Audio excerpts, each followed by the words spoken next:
Hola, bienvenido a Budismo explorando las perspectivas del Dharma. Hoy comenzaremos un viaje completo por las enseñanzas esenciales del Buda. Lo que estás a punto de ver no es solo una serie de videos, sino un recorrido ordenado, profundo y amable para comprender qué es realmente el budismo, qué propone esta vía, cómo entienden los budistas la realidad y de qué manera estas enseñanzas pueden transformar tu vida. En estas lecciones exploraremos los fundamentos, qué es el budismo, en qué creen los budistas, cuál es la idea principal de esta tradición. También abordaremos preguntas comunes, como cuál es la visión del budismo sobre Dios y sobre Jesús, y qué es aquello que realmente honran y cultivan en su camino espiritual. Este es un espacio para aprender y reflexionar. Te invito a experimentar este contenido con calma, a tomar una respiración profunda, a escuchar con atención, y permitir que cada enseñanza llegue a tu mente como un recordatorio de la claridad que ya habita en ti. Piénsalo de esta manera.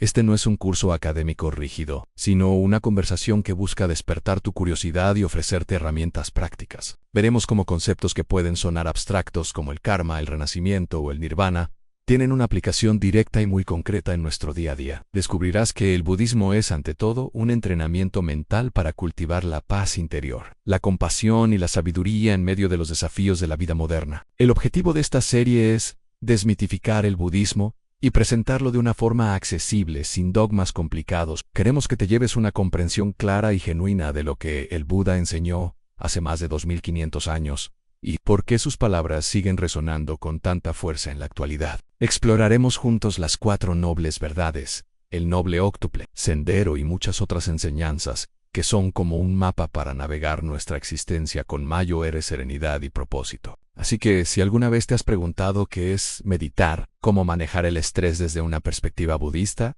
o simplemente buscas una filosofía de vida que te inspire a ser una mejor persona, estás en el lugar correcto. Este es tu camino. Y hoy damos juntos el primer paso. Espero que disfrutes esta serie completa a comprender el camino del Buda. Empezamos ahora. ¿Alguna vez te has preguntado por qué sufrimos? ¿O cómo podemos encontrar una paz duradera en este mundo tan caótico? Estas son las preguntas que una de las tradiciones más antiguas y profundas del mundo ha intentado responder durante más de 2500 años en el budismo. Pero, ¿qué es exactamente el budismo? ¿Es una religión, una filosofía, una forma de vida? Acompáñame en este viaje para descubrir los fundamentos de esta fascinante tradición. Para empezar, es importante aclarar algo, ¿no? El budismo no se centra en un Dios creador como otras religiones. En su lugar, se enfoca en el desarrollo personal y espiritual para alcanzar un estado de iluminación, conocido como nirvana. Todo comenzó con un hombre llamado Siddhartha Gautama. No era un dios, sino un príncipe que vivió en lo que hoy es Nepal alrededor del siglo V a.C. Siddhartha creció rodeado de lujos, protegido de cualquier forma de sufrimiento, pero un día salió de su palacio y se encontró con la dura realidad de la vida. Vio a un anciano, a un enfermo y un cadáver. Esto lo impactó profundamente. Se dio cuenta de que la vejez, la enfermedad y la muerte son inevitables para todos. Pero también vio un asceta, un monje errante que parecía estar en paz a pesar de no tener nada. Inspirado, Siddhartha abandonó su vida de príncipe para buscar la respuesta al sufrimiento humano. Después de años de meditación y prácticas ascéticas extremas, finalmente encontró el camino medio. Un sendero equilibrado entre los lujos y la autonegación. Sentado bajo un árbol Bodhi, alcanzó la iluminación y se convirtió en el Buda. Q significa el que ha despertado. Entonces, ¿qué fue lo que descubrió? La esencia de sus enseñanzas se resume en las 4 nobles verdades. Suenan complejas, pero en realidad son bastante directas y lógicas, como el diagnóstico de un médico. La primera noble verdad es la verdad del sufrimiento, o dukkha. La vida inevitablemente implica sufrimiento, no solo el dolor físico, sino también la insatisfacción, el estrés, la ansiedad, la tristeza de perder lo que amamos y la frustración de no obtener lo que queremos. Es una condición fundamental de la existencia. La segunda noble verdad es la verdad del origen del sufrimiento. Buda enseñó que la causa de nuestro sufrimiento es el anhelo, el deseo y el apego. Deseamos placer, riqueza, estatus y nos apegamos a las cosas y a las personas, temiendo perderlas. También está el deseo de que las cosas sean diferentes a como son. Esta sed insaciable nos mantiene atrapados en un ciclo de insatisfacción. Aquí viene la buena noticia. La tercera noble verdad es la verdad del cese del sufrimiento. Buda afirmó que es posible poner fin a este sufrimiento si eliminamos la causa, es decir, el anhelo y el apego. Podemos liberarnos. Este estado de liberación total es el nirvana, un estado de paz, libertad y felicidad suprema. Y finalmente, la cuarta noble verdad es la verdad del camino que conduce al cese del sufrimiento. Este es el famoso óctuple sendero noble. No es una lista de mandamientos, sino una guía práctica para vivir de una manera que nos lleve a la iluminación. Es como la receta del médico para curar nuestra enfermedad. El óctuple sendero se divide en 3 áreas principales: sabiduría, conducta ética y disciplina mental. La sección de sabiduría incluye la comprensión correcta y el pensamiento correcto. Se trata de ver el mundo tal como es, entendiendo las 4 nobles verdades y cultivando pensamientos de amor, compasión y no violencia. Luego viene la conducta ética, que incluye el habla correcta, la acción correcta y el sustento correcto. Esto significa no mentir, no robar, no dañar a otros seres vivos, y ganarse la vida de una manera que no cause sufrimiento a nadie. Es vivir de forma honesta y compasiva. Finalmente, la disciplina mental, que abarca el esfuerzo correcto, la atención correcta o mindfulness, y la concentración correcta, que se desarrolla a través de la meditación. Se trata de entrenar la mente para estar presente, consciente y enfocada, en lugar de dejarse llevar por distracciones y pensamientos negativos. Otro concepto fundamental en el budismo es el karma. Probablemente has escuchado esta palabra. No es un sistema de castigo divino. Karma simplemente significa acción. Se refiere a la ley de causa y efecto. Nuestras acciones, palabras y pensamientos intencionados generan consecuencias. Las acciones positivas y saludables conducen a la felicidad, mientras que las acciones negativas y dañinas conducen al sufrimiento. Somos los arquitectos de nuestro propio destino. También está la idea de la reencarnación o renacimiento. En el budismo, se cree que la conciencia no termina con la muerte del cuerpo. Impulsada por la fuerza del karma, la conciencia renace en una nueva existencia. Este ciclo de muerte y renacimiento se llama samsara y está marcado por el sufrimiento. El objetivo final del budismo es escapar de este ciclo y alcanzar el nirvana. La meditación es una práctica central en casi todas las formas de budismo. No se trata de vaciar la mente, sino de observarla. A través de prácticas como la atención a la respiración, los budistas aprenden a observar sus pensamientos y emociones sin juzgarlos, lo que les permite desarrollar calma, claridad y una profunda comprensión de sí mismos y de la naturaleza de la realidad. La compasión, o karuna, es igualmente vital. Es el deseo de que todos los seres vivos estén libres del sufrimiento. Junto con el amor benevolente, o metta, forma la base de la ética budista.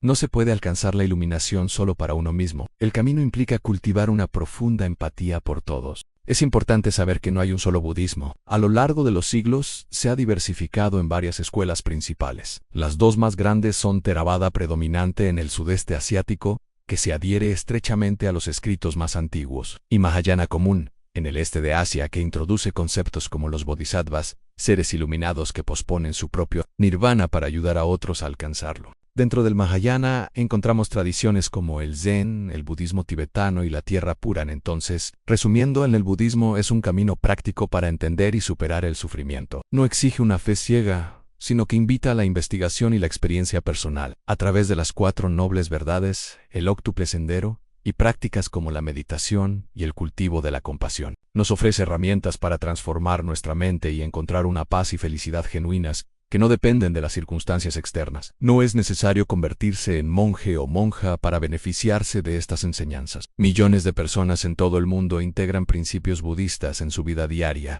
para ser más conscientes, compasivos y pacíficos. Quizás en el fondo, el budismo es simplemente un manual para despertar a nuestro propio potencial interior. Hoy vamos a sumergirnos en el corazón mismo del budismo, sus creencias fundamentales. ¿Qué creen realmente los budistas? Puede parecer una pregunta simple, pero la respuesta es profunda y multifacética. A menudo, la gente asocia el budismo con estatuas, monjes con túnicas naranjas y meditación, pero hay mucho más debajo de la superficie. El budismo es menos una religión de fe ciega y más un camino de práctica, experiencia y transformación personal. No se trata tanto de creer en un Dios creador como de entender la naturaleza de la realidad y nuestro lugar en ella. Para empezar, es crucial entender que el budismo no tiene un dogma centralizado como otras religiones. No hay un libro sagrado que dicte verdades absolutas que deban ser aceptadas sin cuestionamiento. De hecho, el propio Buda animaba a sus seguidores a no aceptar sus enseñanzas por simple fe, sino a investigarlas, ponerlas a prueba y verificarlas por su propia experiencia. Esta es una de las características más singulares y atractivas del budismo. Es un camino de descubrimiento personal,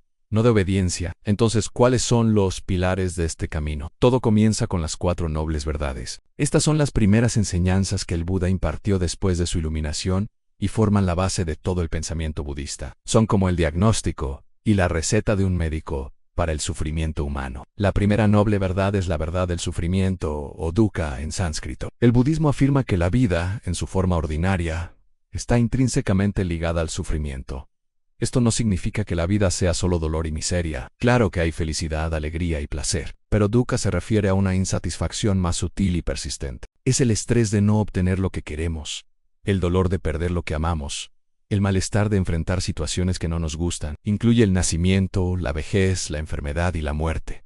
Es una verdad fundamental sobre la condición humana. La segunda noble verdad es la verdad del origen del sufrimiento. El Buda enseñó que la causa de este sufrimiento no es externa, no es un castigo divino, ni mala suerte. La causa reside dentro de nosotros mismos.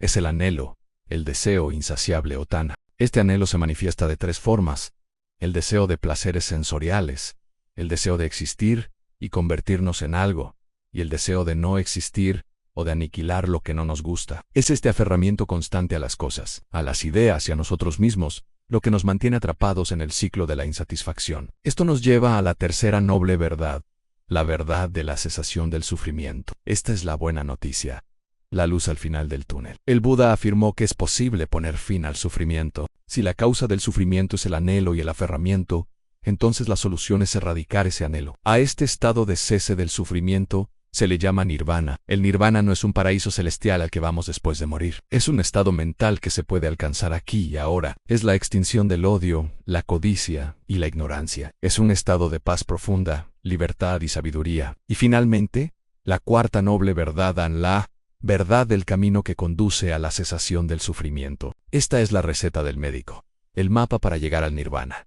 Este camino se conoce como el noble óctuple sendero. No es una serie de pasos que se siguen uno tras otro, sino 8 factores interconectados que deben desarrollarse simultáneamente. Estos 8 factores se agrupan en 3 categorías: sabiduría, conducta ética y disciplina mental. La sección de sabiduría incluye la comprensión correcta y el pensamiento correcto. La comprensión correcta significa ver las cosas como realmente son, entender las 4 nobles verdades. El pensamiento correcto implica cultivar pensamientos de renuncia, bondad y no violencia. La sección de conducta ética incluye el habla correcta, la acción correcta y el sustento correcto. Habla correcta es abstenerse de mentir, de hablar con dureza, de calumniar y de la charla ociosa. Acción correcta significa no matar, no robar y no tener una conducta sexual inapropiada. Sustento correcto es ganarse la vida de una manera que no cause daño a otros seres. Finalmente, la sección de disciplina mental, que es donde entra la meditación, incluye el esfuerzo correcto, la atención correcta y la concentración correcta. Esfuerzo correcto es la energía para prevenir estados mentales negativos y cultivar los positivos. Atención correcta o mindfulness es la práctica de observar el cuerpo, los sentimientos, la mente y los objetos mentales sin juicio. Y la concentración correcta es el desarrollo de la capacidad de enfocar la mente en un solo punto, lo que conduce a estados profundos de calma y claridad. Juntas, estas 4 nobles verdades y el noble óctuple sendero forman el núcleo de las creencias budistas. Son un marco práctico para entender nuestra experiencia y transformarla. Ahora, hablemos de otros conceptos clave. Uno de ellos es el karma. Esta es una palabra que se usa mucho en la cultura popular, a menudo de forma incorrecta. En el budismo, el karma no es un destino inamovible ni un sistema de castigo cósmico. Karma, literalmente, significa acción. Se refiere a la ley de causa y efecto. Cada acción intencionada que realizamos, ya sea con el cuerpo, la palabra o la mente, produce un resultado. Las acciones hábiles, motivadas por la generosidad, la bondad y la sabiduría, conducen a la felicidad y a resultados positivos. Las acciones torpes, motivadas por la codicia, el odio y la ignorancia, conducen al sufrimiento. El karma no es manejado por un juez divino, es una ley natural como la gravedad. Nuestras acciones presentes moldean nuestro futuro. Estrechamente relacionado con el karma está el concepto de renacimiento o samsara. El budismo enseña que el ciclo de causa y efecto no termina con la muerte. La energía kármica generada por nuestras acciones nos impulsa a un nuevo nacimiento. Este ciclo de muerte y renacimiento, conocido como samsara,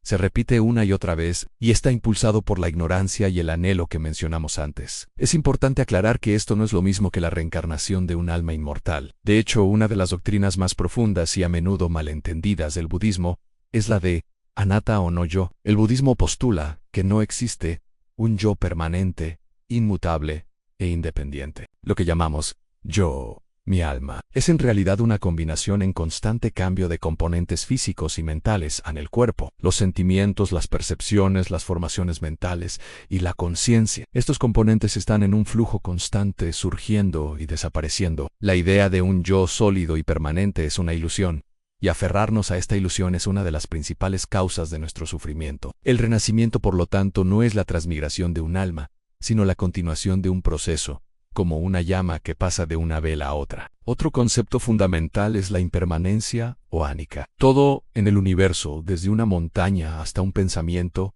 está en un estado de cambio constante, nada es permanente. Entender y aceptar esta verdad nos ayuda a desapegarnos. Cuando comprendemos que todo es impermanente, dejamos de aferrarnos desesperadamente a los placeres y no nos hundimos tanto en la desesperación cuando llegan los momentos difíciles, porque sabemos que también pasarán. Y la tercera marca de la existencia, junto con el sufrimiento dak-a y el no-yo anat-a, es la impermanencia anek-a. Estas tres características son inherentes a toda la existencia condicionada. Ahora podrías preguntarte, ¿dónde encaja la meditación en todo esto? La meditación es la herramienta principal en el budismo para entrenar la mente y desarrollar la sabiduría. No se trata solo de relajarse o vaciar la mente. Es un conjunto de prácticas diseñadas para cultivar la atención plena, mindfulness, y la concentración. A través de la meditación, podemos observar directamente el funcionamiento de nuestra propia mente. Podemos ver cómo surgen los pensamientos y las emociones, cómo nos aferramos a ellos y cómo esto causa sufrimiento. Podemos experimentar directamente la impermanencia, el sufrimiento y el no-yo en nuestra propia conciencia. Es el laboratorio donde ponemos a prueba y verificamos las enseñanzas del Buda. En resumen, las creencias budistas no son dogmas que debamos aceptar ciegamente. Son un conjunto de herramientas y perspectivas diseñadas para ayudarnos a comprender la naturaleza del sufrimiento y a liberarnos de él. Comienzan con las 4 nobles verdades, que diagnostican el problema y ofrecen una solución. Nos guían a través del noble óctuple sendero, un camino práctico de ética, disciplina mental y sabiduría, y se basan en una comprensión profunda de la realidad, incluyendo conceptos como el karma, el renacimiento, la impermanencia y el no-yo. El objetivo final de este camino no es adorar a una deidad, sino despertar a nuestra propia naturaleza verdadera y a la naturaleza de la realidad. Es un viaje de autodescubrimiento y liberación que está al alcance de todos nosotros. Espero que esta explicación te haya dado una visión más clara de las creencias fundamentales del budismo. Es un tema vasto y profundo y apenas hemos arañado la superficie. Nos adentramos en una pregunta que está en el corazón mismo de esta tradición milenaria.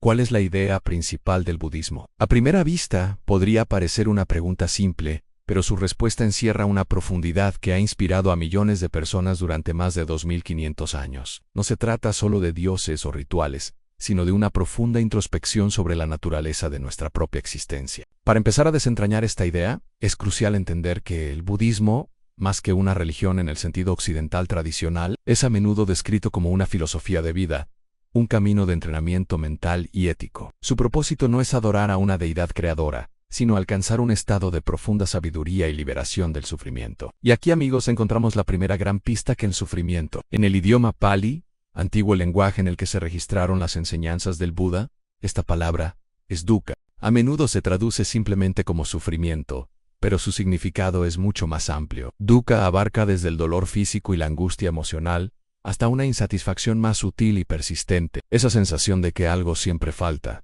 de que la felicidad es frágil y temporal. ¿Alguna vez han sentido que, incluso cuando consiguen lo que desean, la satisfacción no dura mucho y pronto surge un nuevo anhelo? Eso es una manifestación de dukkha. El Buda, Siddhartha Gautama, no presentó esta idea como un dogma pesimista, sino como un diagnóstico realista de la condición humana. Fue como un médico que, antes de ofrecer una cura, primero debe identificar la enfermedad. Y esta es la esencia de la idea principal del budismo Nam, la existencia del sufrimiento, su causa, la posibilidad de su cese, y el camino para lograrlo. Este marco se conoce como las 4 nobles verdades. Pensemos en ellas como los pilares que sostienen todo el edificio del pensamiento budista. La primera noble verdad, como ya mencionamos, es la verdad del sufrimiento o dukkha. La vida, en su forma ordinaria, está impregnada de insatisfacción. Nacemos, envejecemos, enfermamos y morimos. Nos separamos de lo que amamos y nos encontramos con lo que no nos gusta. No obtener lo que deseamos es sufrimiento. Es una observación directa y honesta de nuestra experiencia cotidiana. Ahora, ¿de dónde viene este sufrimiento? Aquí es donde entra la segunda noble verdad, la verdad del origen del sufrimiento. El Buda enseñó que la causa raíz de dukkha es el tanha, que se traduce como anhelo, deseo o apego. No se refiere al simple deseo de tomar un vaso de agua cuando tienes sed. Se refiere a un anhelo más profundo e insaciable. El deseo de que las cosas placenteras duren para siempre. El deseo de evitar lo desagradable a toda costa. Y el deseo de ser alguien o algo que no somos. Este apego a nuestras expectativas, a nuestras posesiones, a nuestras ideas e incluso a nuestra propia identidad es lo que nos mantiene atrapados en un ciclo de insatisfacción. Queremos que la realidad se amolde a nuestros deseos, y cuando no lo hace, sufrimos. Esto podría sonar un poco desalentador, pero aquí es donde el mensaje del Buda se vuelve increíblemente esperanzador. La tercera noble verdad es la verdad del cese del sufrimiento. El Buda afirmó categóricamente que es posible poner fin a dukkha. Si la causa del sufrimiento es el anhelo y el apego, entonces, si podemos erradicar ese anhelo, podemos liberarnos del sufrimiento. Este estado de liberación se llama nirvana. Nirvana no es un paraíso celestial al que vamos después de morir, sino un estado mental que se puede alcanzar aquí y ahora. Es la extinción del fuego del deseo, el odio y la ignorancia. Es un estado de paz, tranquilidad y sabiduría perfectas. Entonces, la pregunta lógica es, ¿cómo logramos eso? ¿Cómo eliminamos el apego y alcanzamos el nirvana? Y eso nos lleva a la cuarta noble verdad, la verdad del camino que conduce al cese del sufrimiento. Este camino es conocido como el noble óctuple sendero. No es una serie de mandamientos, sino una guía práctica, un programa de entrenamiento para la mente y la vida. Es un camino de moderación, un camino medio que evita los extremos del ascetismo severo y la indulgencia hedonista. El noble óctuple sendero se divide en tres grandes áreas: sabiduría, conducta ética y disciplina mental. La sección de sabiduría incluye la comprensión correcta y el pensamiento correcto. Comprensión correcta significa ver las cosas como realmente son, comprender las cuatro nobles verdades. Pensamiento correcto implica cultivar intenciones de renuncia, de buena voluntad y de no dañar a otros. Luego viene la conducta ética, que abarca el habla correcta, la acción correcta y el medio de vida correcto. Habla correcta es abstenerse de mentir, de hablar con dureza, de calumniar y de la charla ociosa. Acción correcta es no matar, no robar y no tener una conducta sexual inapropiada. Medio de vida correcto significa ganarse la vida de una manera que no cause daño a uno mismo ni a los demás. Finalmente tenemos la disciplina mental, que consiste en el esfuerzo correcto, la atención plena correcta y la concentración correcta. Esfuerzo correcto es la voluntad de prevenir los estados mentales negativos y cultivar los positivos. Atención plena correcta o mindfulness es la práctica de ser consciente del momento presente, de nuestro cuerpo, nuestras sensaciones, nuestra mente y los fenómenos. Y la concentración correcta es el desarrollo de la meditación profunda, que aquieta la mente y permite que la sabiduría surja. Así que, si alguien te pregunta cuál es la idea principal del budismo, puedes responder con confianza: es el reconocimiento del sufrimiento humano y la presentación de un camino práctico para liberarse de él. En todo en el budismo, desde la meditación hasta los preceptos éticos, desde las historias sobre la vida del Buda hasta los complejos tratados filosóficos, todo gira en torno a este núcleo fundamental: las cuatro nobles verdades y el noble óctuple sendero. Es un mensaje profundamente empoderador. No depende de la gracia de un ser divino ni de rituales externos. El budismo pone la responsabilidad y el poder de la liberación directamente en nuestras manos. Nos dice: tú tienes la capacidad de comprender la naturaleza de tu propia mente y de transformar tu sufrimiento en paz y sabiduría. El Buda no se presentó como un salvador, sino como un guía, alguien que ya había recorrido el camino y que simplemente nos mostraba el mapa para que pudiéramos recorrerlo por nosotros mismos. Por eso la meditación es tan central en muchas tradiciones budistas. No es solo para relajarse, aunque ese es un beneficio secundario. La meditación es el laboratorio donde podemos observar nuestra propia mente en acción. Es donde vemos surgir el apego, donde experimentamos la impermanencia de nuestros pensamientos y emociones, y donde entrenamos nuestra atención y concentración para seguir el noble óctuple sendero. En resumen, la idea principal del budismo no es una creencia que debas aceptar por fe, sino una propuesta que se te invita a investigar por ti mismo. Es un diagnóstico en sufrimos. Es una etiología en sufrimos por nuestro apego y anhelo. Es un pronóstico, podemos dejar de sufrir. Y es una prescripción. El noble óctuple sendero es el tratamiento. Es un camino de autodescubrimiento, autopurification y autoliberación. Espero que esta explicación les haya dado una visión clara y profunda del corazón del budismo. Es un tema vasto, y cada uno de estos puntos podría ser objeto de un video completo. Y la pregunta de hoy es una de las más grandes y comunes que surgen cuando alguien se acerca al budismo por primera vez. ¿Qué piensa el budismo sobre Dios?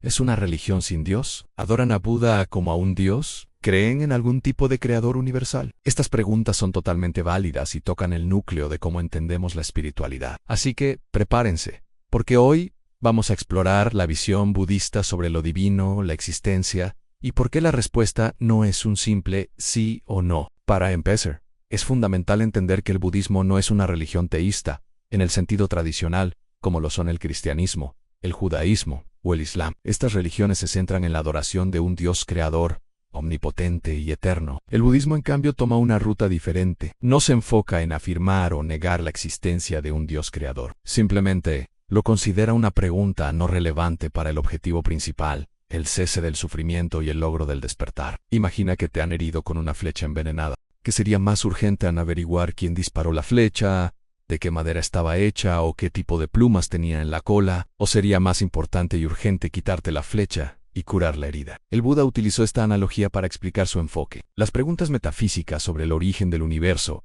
la existencia de un creador o la eternidad del alma son como distraerse con los detalles de la flecha. Son interesantes, sí, pero no nos ayudan a resolver el problema inmediato y existencial del sufrimiento humano, el dukkha. El budismo es pragmático. Su propósito es ofrecer un camino práctico para liberarse del ciclo de insatisfacción. Por lo tanto, en lugar de mirar hacia afuera en busca de un salvador o un creador, el budismo nos invita a mirar hacia adentro. La clave de la liberación, según el Dharma, no se encuentra en la fe en un poder externo, sino en la comprensión profunda de nuestra propia mente. Ahora, esto no significa que el budismo sea ateo en el sentido de negar categóricamente cualquier forma de existencia divina. De hecho, en los textos budistas se mencionan muchos reinos de existencia, incluyendo reinos celestiales habitados por seres llamados devas. Estos devas son seres con vidas muy largas, placenteras y con poderes que superan los nuestros. Podrían ser comparados con los ángeles o dioses de otras mitologías. Sin embargo, aquí está la diferencia crucial en el budismo. Estos devas no son eternos ni omnipotentes. Ellos también están sujetos a la ley del karma y al ciclo de nacimiento y muerte, conocido como samsara. Aunque su existencia sea increíblemente larga y feliz, eventualmente su buen karma se agota y renacerán en otros reinos, quizás incluso en reinos inferiores. No son creadores del universo, ni tienen el poder de otorgar la liberación final. Son, simplemente, otros seres atrapados en el mismo ciclo que nosotros, aunque en una situación temporalmente más afortunada. Por lo tanto, adorar a estos devas o pedirles la salvación no es el camino budista. Pueden ser respetados, pero la verdadera fuente de refugio es interna. El Buda enseñó que la dependencia de cualquier ser externo, por muy poderoso que sea, es una forma de aferramiento que perpetúa el sufrimiento. La verdadera liberación, el nirvana, solo se puede alcanzar a través de nuestro propio esfuerzo, purificando nuestra mente y desarrollando sabiduría. Entonces, si no hay un Dios creador,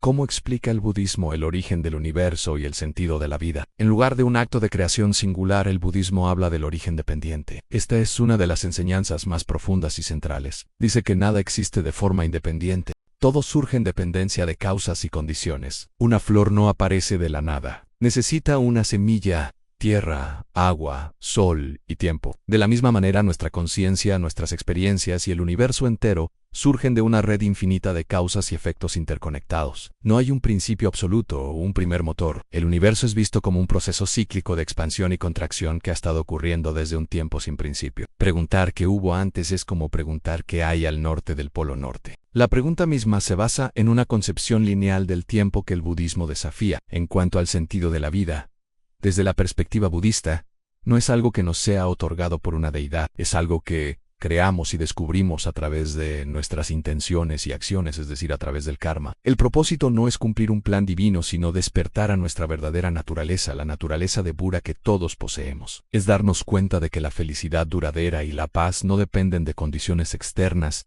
sino de la claridad y la pureza de nuestra propia mente. Esto nos lleva a otro punto clave en la diferencia entre divinidad, energía y despertar espiritual. En Occidente, a menudo usamos la palabra Dios para englobar muchas ideas, en un creador, una energía universal, la fuente de la moralidad, del amor incondicional. Budismo desglosa estos conceptos. La idea de una energía universal o una conciencia cósmica resuena con algunas enseñanzas budistas, especialmente en tradiciones como el Zen o el Dzogchen-kyu, hablan de la mente única o la base primordial. Sin embargo, esta base no es una entidad personal que juzga o interviene. Es la naturaleza vacía y luminosa de la realidad misma, de la cual todo surge. Despertar es reconocer que nuestra propia mente en su estado más puro no es diferente de esta base. No es adorar a una energía, es realizar nuestra unidad con ella. El despertar espiritual, o la iluminación, no es un regalo de un Dios.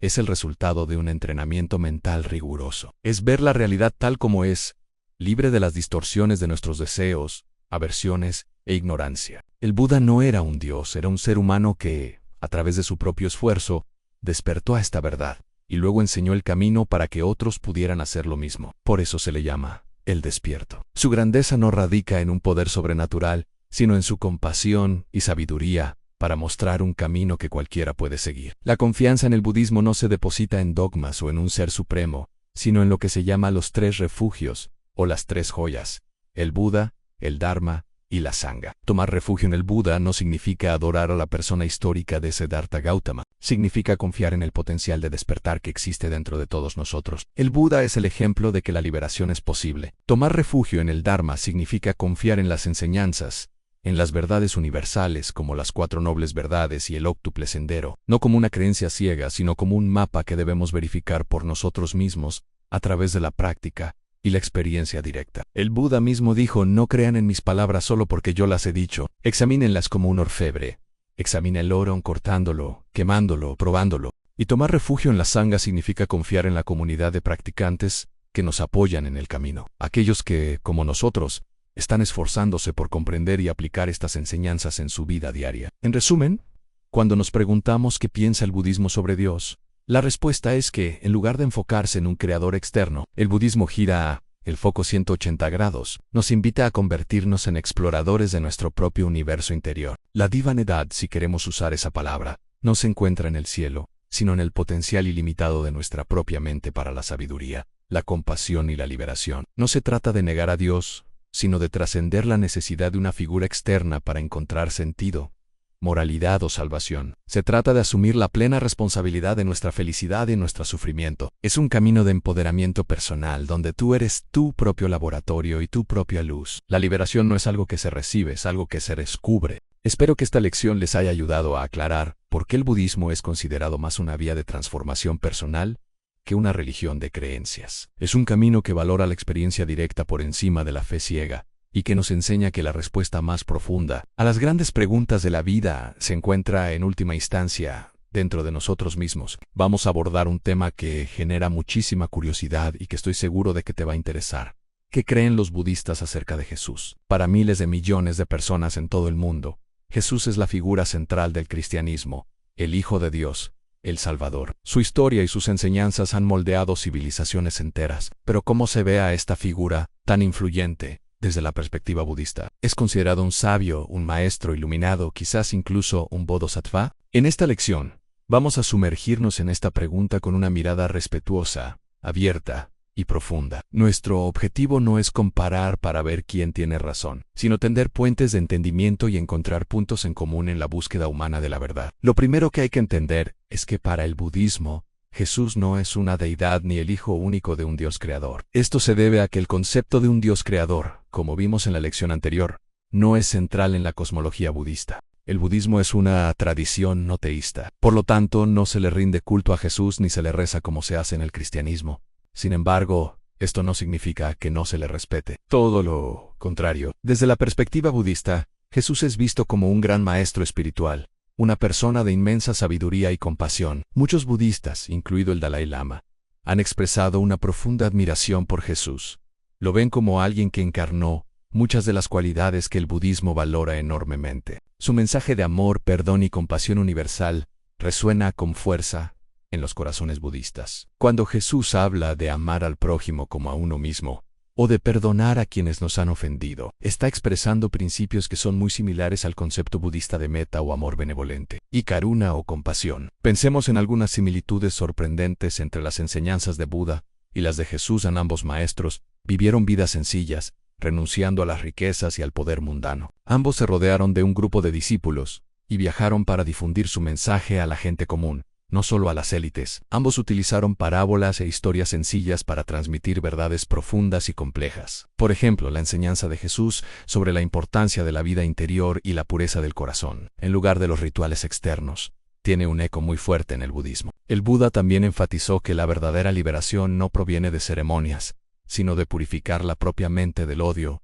la codicia y la ignorancia. Ambos maestros advirtieron sobre los peligros del materialismo y el apego a las posesiones mundanas, enseñando que la verdadera felicidad se encuentra en la libertad interior y no en la acumulación de riqueza. El Sermón de la Montaña, por ejemplo, contiene enseñanzas sobre la humildad, la misericordia y la búsqueda de la rectitud que un budista podría leer y encontrar totalmente compatibles con su propio camino. Además, algunas personas ven a Jesús como un bodhisattva. ¿Qué es un bodhisattva? En la tradición budista mahayana, un bodhisattva es un ser iluminado que, por una compasión inmensa, pospone su propia entrada en el nirvana final para quedarse en el mundo y ayudar a todos los seres a alcanzar la liberación. Es alguien que dedica su vida al bienestar de los demás. Desde esta perspectiva, la vida de Jesús dedicada al servicio, a la sanación de los enfermos y a la guía de los perdidos, sacrificando su propia vida por los demás, encaja perfectamente en el arquetipo del bodhisattva. Es un ejemplo supremo de altruismo y compasión en acción. Ahora bien, es igualmente importante reconocer las diferencias fundamentales entre ambas tradiciones, porque ignorarlas sería una falta de respeto tanto al budismo como al cristianismo. La diferencia más obvia y central, como ya mencionamos, es la naturaleza de Jesús. Para los cristianos, Él es divino, el único Hijo de Dios, y su crucifixión y resurrección son el acto central de salvación para la humanidad. La fe en Jesús como Salvador es el camino a la vida eterna. En el budismo, el camino hacia la liberación es muy diferente. No depende de la fe en una figura salvadora externa, sino del propio esfuerzo personal. El Buda no se presentó como un salvador, sino como un guía, un médico que diagnostica la causa del sufrimiento, que son nuestros propios deseos y apegos, y nos da la receta para curarnos en el noble óctuple sendero. El Buda dijo: sé tu propia luz. La responsabilidad de nuestra liberación recae en cada uno de nosotros, a través de la meditación, la sabiduría y la conducta ética. Otra diferencia clave es el concepto del yo o el alma. El cristianismo enseña la existencia de un alma individual y eterna que sobrevive a la muerte y se enfrenta a un juicio divino. El budismo, por otro lado, enseña el concepto de anatta o no yo, sostiene que no hay un alma permanente e inmutable. Lo que llamamos yo es en realidad una combinación transitoria de componentes físicos y mentales que están en constante cambio. La liberation o nirvana es la extinción de esta ilusión de un yo separado y el fin del ciclo de renacimiento y sufrimiento, o samsara. Entonces, para resumir, en el budismo, ve a Jesús como un extraordinario maestro de sabiduría y compasión, un ser de gran realización espiritual, posiblemente un bodhisattva. Se admiran sus enseñanzas sobre el amor, el perdón y el desapego. Sin embargo, no lo considera un dios ni un salvador en el sentido cristiano. La figura de Jesús no ocupa un lugar en la práctica devocional budista, pero sí se le puede estudiar y admirar como un ejemplo luminoso del potencial humano para el bien. En última instancia, esta lección nos invita a abrir la mente y el corazón. Nos muestra que la sabiduría no pertenece a una sola religión o tradición. Puede manifestarse en muchas formas a través de diferentes maestros y en diferentes culturas. Tanto Buda como Jesús ofrecieron a la humanidad caminos para superar el sufrimiento y encontrar una paz más profunda. En lugar de centrarnos en las diferencias doctrinales que nos separan, podemos inspirarnos en las cualidades universales que nos unen en la compasión, la bondad, la búsqueda de la verdad y el deseo de hacer de este mundo un lugar mejor. Reconocer la sabiduría en la figura de Jesús no te hace menos budista, así como un cristiano puede admirar la sabiduría del Buda sin abandonar su fe. Se trata de un enriquecimiento mutuo, de un diálogo interreligioso que nos ayuda a todos a crecer. Espero que esta exploración te haya resultado útil y esclarecedora. Me encantaría saber qué piensas. ¿Cómo ves tú la figura de Jesús desde tu propia perspectiva, sea cual sea? Deja tus comentarios abajo, siempre desde el respeto y la apertura.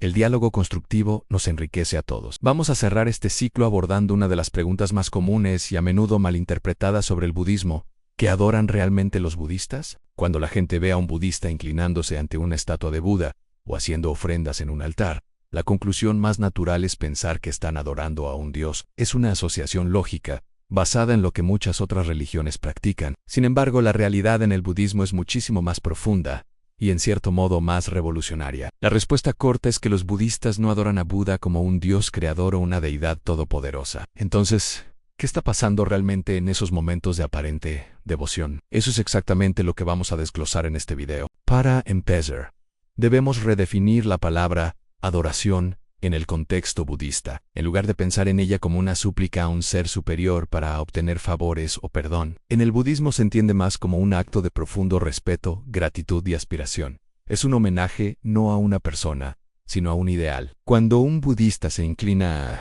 no está diciendo, oh poderoso Buda, sálvame. Lo que realmente está expresando es honro la sabiduría, la compasión y el potencial de despertar que tu Siddhartha Gautama realizaste y que también reside dentro de mí y de todos los seres. Es un gesto de humildad ante el potencial iluminado. Entonces, ¿por qué honrar tanto la figura de Buda si no es un dios? Piénsalo de esta manera. Buda fue un ser humano igual que tú y que yo. Nació, vivió y murió. La gran diferencia es que, a través de su propio esfuerzo, su meditación y su profunda introspección, descubrió la naturaleza de la realidad, la causa del sufrimiento y el camino para liberarse de él. Se despertó, que es lo que significa la palabra Buda. Por lo tanto, no se le venera como a un creador del universo, sino como al Maestro Supremo, el médico espiritual que diagnosticó la enfermedad del sufrimiento y nos recetó la cura en el noble óctuple sendero. Honrar a Buda es como honrar a un gran científico que hizo un descubrimiento que cambió el mundo, o a un médico que encontró la cura para una enfermedad mortal. Mostramos respeto por su logro y gratitud por haber compartido su conocimiento con nosotros. La estatua de Buda no es un ídolo que contenga un poder mágico, sino un recordatorio constante de ese potencial. Al mirarla, el practicante recuerda las cualidades que desea cultivar en sí mismo, a la calma, la sabiduría, la compasión y la ecuanimidad que la postura de la estatua representa. Es un punto focal para la meditación y una fuente de inspiración. Esto nos lleva al siguiente punto. ¿Cuál es el verdadero sentido de los templos, altares y estatuas, si no son lugares para adorar a un dios? ¿Para qué sirven? Los templos y monasterios budistas son centros de aprendizaje, práctica y comunidad. Son como universidades espirituales y hospitales para la mente. Son lugares diseñados para inspirar tranquilidad y facilitar la práctica de la meditación y el estudio del Dharma. Las enseñanzas de Buda, el ambiente sereno, la arquitectura, los sonidos y los olores, todo está diseñado para calmar la mente y alejarla de las distracciones del mundo exterior. El altar, por su parte, es un espacio personal o comunitario que sirve como un recordatorio diario de los tres refugios, o las tres joyas, el Buda, el Dharma y la Sangha. El Buda, como ya dijimos, representa el ideal de la iluminación. El maestro, el Dharma son sus enseñanzas, el mapa que nos guía en el camino. Y la Sangha es la comunidad de practicantes, los compañeros de viaje que nos apoyan y nos inspiran. Las ofrendas que se colocan en el altar, como flores, incienso, agua o luz, no son para complacer a una deidad. Tienen un profundo significado simbólico. Las flores, por ejemplo, nos recuerdan la impermanencia. Son hermosas, pero se marchitan y mueren, al igual que todo en la vida, incluyéndonos a nosotros. Ofrecerlas es un acto de aceptación de esta verdad fundamental. El incienso, cuyo aroma se expande por todas partes, simboliza la influencia purificadora de la conducta ética. La luz de una vela o una lámpara representa la sabiduría que disipa la oscuridad de la ignorancia. Y el agua simboliza la pureza, la calma y la claridad que buscamos alcanzar en nuestra mente. Cada ofrenda es una meditación en sí misma, un acto consciente para cultivar cualidades positivas en nuestro interior. Ahora llegamos al corazón del asunto en sí, no es devoción ciega. ¿Qué es lo que los budistas cultivan en su corazón? La respuesta es tripla: cultivan la gratitud, la inspiración y la aspiración. Gratitud hacia Buda por haber mostrado el camino. Gratitud hacia el Dharma por ser una guía tan clara y profunda. Y gratitud hacia la Sangha por el apoyo y la amistad en el camino. No es una gratitud que nos haga sentir inferiores, sino una que nos eleva y nos llena de alegría. Luego viene la inspiración. Al contemplar la vida y las enseñanzas de Buda, nos sentimos inspirados. Si él, un ser humano, pudo lograrlo, entonces hay una posibilidad real para nosotros también. La figura de Buda no es un recordatorio de nuestra insuficiencia, sino un faro que ilumina nuestro propio potencial. Nos inspira a ser más amables, más sabios, más pacientes y más compasivos en nuestra vida diaria. Y finalmente, la aspiración. Inspirados por el ejemplo de Buda, aspiramos a seguir sus pasos, aspiramos a purificar nuestra mente, a desarrollar nuestra sabiduría y a cultivar un amor y una compasión ilimitados por todos los seres. Esta aspiración es el motor que impulsa la práctica budista. No es un deseo pasivo de que alguien nos salve, sino una determinación activa de trabajar en nosotros mismos para lograr nuestra propia liberación y, en última instancia, ayudar a otros a hacer lo mismo. En muchas tradiciones budistas, como el budismo Mahayana, Este ideal se lleva aún más lejos con la figura del Bodhisattva. Un Bodhisattva es un ser que, estando a punto de alcanzar la iluminación completa, elige posponer su propia entrada en el nirvana por compasión para quedarse en el mundo y ayudar a todos los demás seres a liberarse del sufrimiento. Visto desde fuera, la devoción a figuras como Avalokiteshvara, el Bodhisattva de la compasión, puede parecer adoración a una deidad. Pero de nuevo, el enfoque es diferente. Al recitar el mantra de Avalokiteshvara o visualizar su imagen, el practicante no solo le pide ayuda, sino que aspira a encarnar esa misma compasión universal en su propio corazón. Se trata de conectar con el arquetipo de la compasión infinita para despertarla dentro de uno mismo. En resumen, la veneración en el budismo es una herramienta de transformación, no un fin en sí misma. Es una práctica psicológica y espiritual muy sofisticada. En lugar de proyectar el poder hacia un ser externo, el budismo nos enseña a reconocer y cultivar el poder que ya reside en nuestro interior. El Buda no es un salvador externo, sino un modelo a seguir. El templo no es la casa de un dios, sino un gimnasio para la mente. Y el altar no es un lugar de súplica, sino un espejo que refleja nuestras más altas aspiraciones. Lo que los budistas adoran, si tenemos que usar esa palabra, es el potencial de despertar. Adoran la sabiduría que ve las cosas como realmente son. Adoran la compasión que abraza a todos los seres sin excepción. Y adoran la verdad de que la liberación del sufrimiento es posible para cada uno de nosotros, a través de nuestro propio esfuerzo y dedicación. Es una celebración de la capacidad humana para la trascendencia. Con esta reflexión llegamos al final de nuestra serie, Comprender el Camino del Buda. Espero que estas 6 lecciones te hayan ofrecido una visión más clara y matizada de lo que realmente es el budismo, más allá de los clichés y las simplificaciones. Hemos recorrido desde la vida de Buda hasta la naturaleza de la mente, el karma, la reencarnación, la relación con otras figuras espirituales y, finalmente, el verdadero significado de la devoción. El camino del Buda es, en esencia, un camino de autodescubrimiento y autoliberación. Te invita a no creer ciegamente, sino a investigar, a practicar y a ver por ti mismo. Gracias por llegar hasta el final de este maravilloso camino. Has recorrido conmigo, paso a paso, cada una de estas 6 lecciones, descubriendo juntos qué es realmente el budismo, en qué creen los budistas, y cuál es la idea fundamental que sostiene esta milenaria tradición. Hemos explorado cómo el budismo ve conceptos tan profundos como Dios, la figura de Jesús, y aquello que sus practicantes realmente honran en su día a día. Si has llegado hasta aquí, créeme, no es por casualidad. Significa que algo dentro de ti busca claridad, busca comprensión, o quizá, simplemente, un modo de vivir con más presencia y menos sufrimiento. El budismo no es una religión que te pida fe ciega o que aceptes dogmas sin cuestionar, todo lo contrario. Solo te invita a mirar con atención, a observar tu propia mente, a comprender tus emociones y a descubrir por ti mismo que la verdadera transformación comienza, siempre, dentro de ti. Ojalá estas enseñanzas hayan abierto una pequeña puerta hacia una vida más consciente, más serena y sobre todo, más compasiva contigo mismo y con los demás. Si esta serie de videos te ha acompañado y te ha servido de guía, te invito a que sigas explorando. En este canal encontrarás nuevas lecciones, nuevas prácticas de meditación y nuevas formas de entender el Dharma para aplicarlo en tu vida cotidiana. El conocimiento, cuando se comparte, se multiplica. Así que si crees que este contenido puede ayudar a alguien, no dudes en compartir este camino con quien sientas que lo necesita. Suscríbete si sientes que estas enseñanzas resuenan contigo y quieres seguir profundizando. Y recuerda siempre esta verdad tan simple como poderosa: la paz no es un destino lejano al que hay que llegar, es un regreso a tu propia naturaleza interior. Gracias de corazón por estar aquí, que tu camino esté siempre lleno de claridad, equilibrio y muchísima sabiduría. Nos vemos muy pronto.